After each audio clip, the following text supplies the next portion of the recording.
Hey guys, how you doing here? Desmond with Tips and Tricks, guys, and I'm actually getting ready to work on my 2016 Toyota Corolla LE.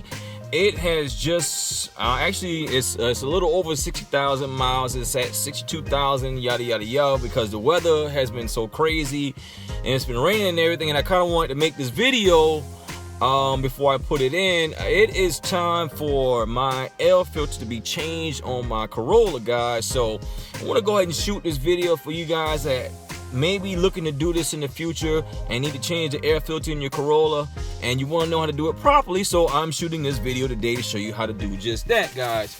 So what do you need to be able to perform this task? It's a really simple task. First of all, you need a good looking person such as myself. So you need to be looking good in order to do this, to change the air filter in your Corolla. Next thing you're gonna need, if you have the 2016, now this I'm quite sure, I mean, there's other this same version of car was made in multiple years. I'll actually look that up and put it in the description of the video so you can pull up and everything, but in particular this is a 2016. But you will also need to get you a nice air filter. The one I have is the Fram Ultra XGA 10190, and this is the recommended one out of Walmart. And you know, you can get different ones if you decide you want to go to the Toyota dealership and spend extra money for an air filter. Be my guest, but this was the one that came highly recommended.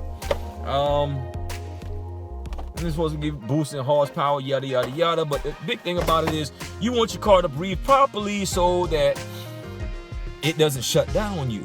You know, it doesn't choke off on you when you're trying to accelerate. Your car gotta breathe in order to get, you know, air in to have that combustion. Anyhow, guys, that's enough of that. So we're gonna go and get right to it so we can get this air filter in and I can get on about my day. See you in a second. All right, guys, so here we are under the hood, and first and foremost, I want us to excuse under my hood. It is very dirty. I never keep my cars this dirty under the engine bay, guys. Pretty embarrassed about this. If any of you guys have ever seen any of my previous videos when I work on my cars, my engine bay is always flawless. But this is my runaround car, you know, that I do everything else out of. But anyhow, guys, let's get right to the nitty and gritty. All right, to perform this task, you have a tab right here. We're gonna take off, and then you have another tab right there. I'm gonna take that one off. Now, next thing we're gonna do is just move this wire right here, which is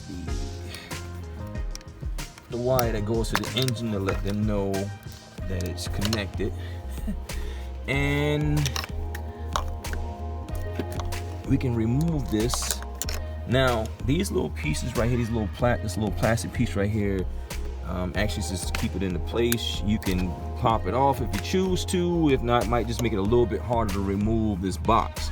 Anyhow, guys, that's basically it. If you want to be really anal about it, you can remove this bolt right here and pull it on out. Me personally, I'm just gonna lift it out, take it on out so we can get to the filter. Be right back. All right, guys, I actually didn't have to unplug this, and you know, so if you don't want to, you can plug it back in, but you do need to unwrap it from around these little prongs back here in the back. So with that being done, I'm just moving this over to the side. As you can see, that is the old filter right there. I'm gonna go ahead and remove that and put my better and beefier one in and button this all back up, guys. So see, that's the old filter. Let's take it out. As you can see, not too bad, but it does recommend it is changed every 30,000 miles, you know, just so you can get proper breathability out of it.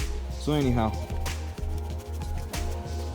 it is dust coming out of it, so it's time to get it out of there. Go ahead and sit that to the side and put the, well, it fell off, but sit that to the side. I'm gonna go ahead and put the new filter in. All right, guys, right. All right. Now I have the new filter installed and ready to go. What I'm going to do is go ahead and button this back up. Make sure that you take your sensor wire and put it back across the prongs right here in the proper place, and guys, you are good to go. Hope this video helps you out so you can fix your car properly, put your filter in. Anyhow, this is Desmond with Tips and Tricks. I'm out. Peace.